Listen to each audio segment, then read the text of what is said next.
Sabe aquela sensação de estar tão imerso em alguma coisa que o tempo simplesmente voa? Pois é sobre isso que a gente vai conversar hoje. Vamos mergulhar no conceito de flow, uma ideia fascinante que o psicólogo Mihaly Csikszentmihalyi desenvolveu para entender o que ele chamava de experiência ótima. Para entender de onde veio essa ideia, a gente precisa voltar no tempo para a infância dele. Durante a Segunda Guerra Mundial, Csikszentmihalyi viu de perto o que acontecia quando as pessoas perdiam absolutamente tudo. E ele notou algo curioso. Mesmo no meio do caos e da tragédia, algumas pessoas conseguiam encontrar um jeito de manter um senso de propósito, de satisfação, enquanto a maioria, claro, simplesmente desmoronava. E foi essa observação que plantou a semente da pergunta que guiou a vida e o trabalho dele. Ao ver tanto sofrimento, ele dedicou a carreira a entender o que, afinal de contas, faz uma vida ser significativa. O que faz ela valer a pena para além da pura e simples sobrevivência. Ok, então por onde ele começou a investigar? Pelo suspeito de sempre, né? A primeira hipótese, e a mais óbvia, era de que a riqueza, o dinheiro, seria o principal motor da felicidade. Mas será que os dados confirmavam essa ideia? A resposta, na verdade, foi uma surpresa.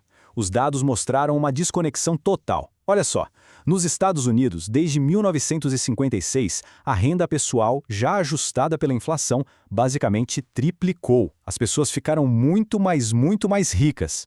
E a felicidade? Bom, a porcentagem de pessoas que se declaravam muito felizes ficou ali paradinha, estagnada em torno de 30%.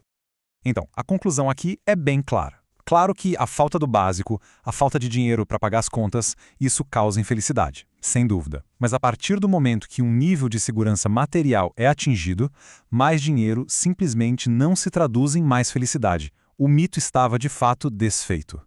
Certo. Se dinheiro não era a resposta, então o que era? Foi aí que a pesquisa tomou um rumo fascinante.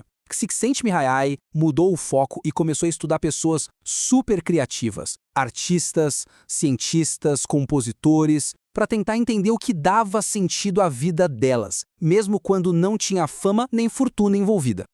E foi nessas conversas que as pistas começaram a aparecer. Esse relato de um compositor é simplesmente perfeito. Ele descreve um estado de imersão tão profundo, mas tão profundo, que a própria noção do eu some. A experiência era tão intensa que ele usou a palavra êxtase. E quando ele fala êxtase, não é nada místico não. É um termo quase técnico. A origem grega da palavra significa literalmente estar de lado. É como se a consciência desse um passo para o lado da realidade comum e entrasse numa realidade alternativa, totalmente focada na tarefa. E o mais legal é que existe uma explicação científica para isso. Tudo se resume à capacidade de processamento do nosso cérebro.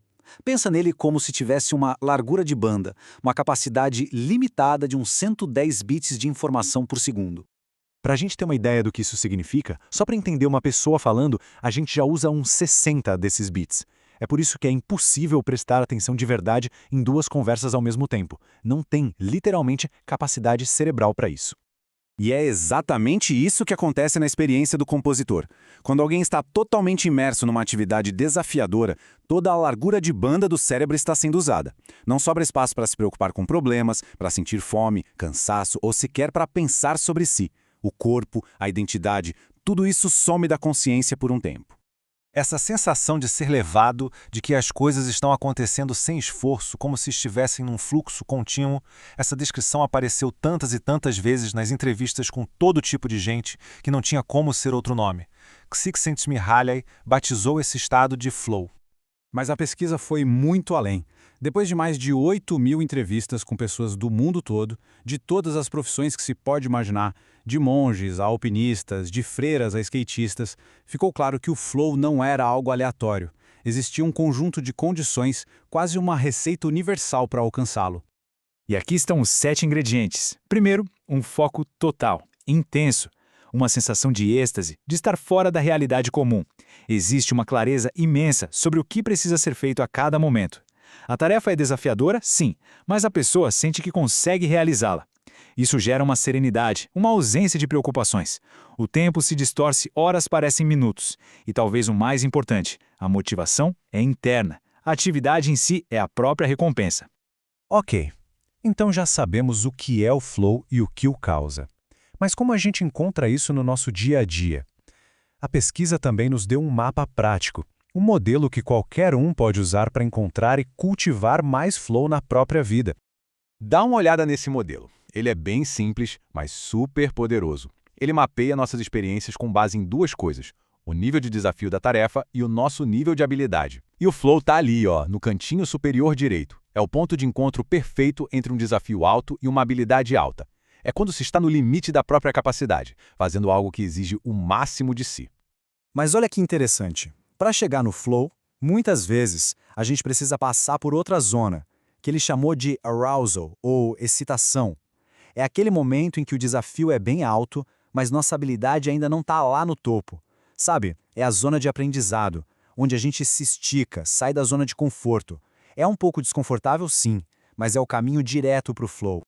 E tem também a zona de controle. É o contrário. A habilidade é alta, mas o desafio é baixo.